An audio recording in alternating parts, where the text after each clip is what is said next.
បាទសួស្តីបងប្អូនអ្នកទី8ទី9ឬក៏អ្នកទី10អ្នកគ្នាបាទមេរៀននេះគឺជាមេរៀនបាទពុទ្ធាអញ្ចឹងនៅក្នុងមេរៀនពុទ្ធានេះវាចែកចេញជាឯកធាតុនិងពុទ្ធាអញ្ចឹងមុននឹងចូលទៅដោះស្រាយបាទពិធីបូកឬក៏ដកឯកធាតុនេះយើងត្រូវស្គាល់និយមន័យដឹងតិចថាឯកធាតុគឺជាអក្សរប្រណិតដែលមានតែប្រមាណវិធីគុណនិងស្វ័យគុណដែលមានអក្សរជាចំនួនកុដវិជ្ជមានឬក៏អក្សរអញ្ចឹងនៅក្នុងលំហាត់ដែលយើងត្រូវដោះស្រាយនេះវាជាឯកធាតុបីកញ្ញាផលបូកឬផលដកឯកធាតុគឺតែឯកធាតុនេះជាឯកធាតុដូចគ្នាអញ្ចឹងរាល់តួអត្ថេនៃឯកធាតុមួយគឺវាមានស្វ័យគុណជាចំនួនកុដបាទ2ក៏ជាចំនួនកុដហើយ1ក៏ជាចំនួនកុដហើយ2ក៏0អញ្ចឹងនេះស្ថានភាពមិនអាចជាចំនួនអវិជ្ជមានទេចឹងបីកញ្ញា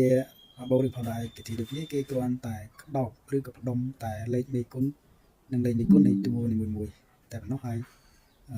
អត្ថេរបស់វានេះគឺដាក់ខាងក្រៅវងចប់មានន័យថាយើងរក្សាអត្ថេឲ្យនៅដល់បាទបាទឥឡូវដើម្បីកុំឲ្យខាត់ពេកយើងទៅដោះស្រាយលំហាត់ទាំងគ្នាបាទឥឡូវយើងមើលលំហាត់ A ធំនេះអក្សរ A ធំស្មើនឹង A តូចបូក2ដង A បូក3ដង A អញ្ចឹងយើងទៅមើលថាតើតួនីមួយៗរបស់វានឹងមានមេគុណស្មើប៉ុន្មានបើសិនជា A នេះ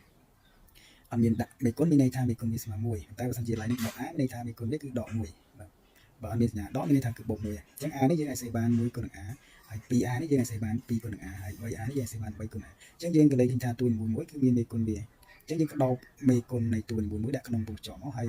យក A នេះដាក់ខាងក្រៅវងចប់បន្ទាប់មកយើងកណនីមេគុណនៅក្នុងវងចប់នេះ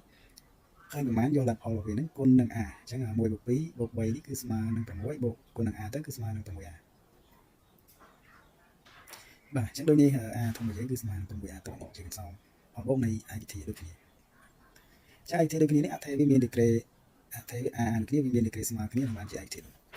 ឡូវយើងបន្តទៅដល់លំហាត់ B នេះ6អ៊ីក្រេដក2អ៊ីក្រេដក3អ៊ីក្រេយើងសង្កេតថាអានេះក៏អ៊ីក្រេអានេះក៏អ៊ីក្រេអានេះអ៊ីក្រេមាននិស្សិតស្មើគ្នាហើយអត្ថេដូចគ្នាបញ្ជាក់ថាវាជាឯកធាតុដូចគ្នាអញ្ចឹងយើងគ្រាន់តែបាទក្តោបមេគុណនៃតួនីមួយៗមកអញ្ចឹងតម្លៃនេះយើងសេបាន6អ៊ីក្រេ1គុណអ៊ីក្រេដក2គុណអ៊ីក្រេដក3គុណអ៊ីក្រេបាទយើងក្តោបមេគុណយើងក្តោបដាក់ក្នុងវងចប់នេះ6ដក2ដក3មុខមេគុណមានសញ្ញាអីយើងដាក់សញ្ញាហ្នឹង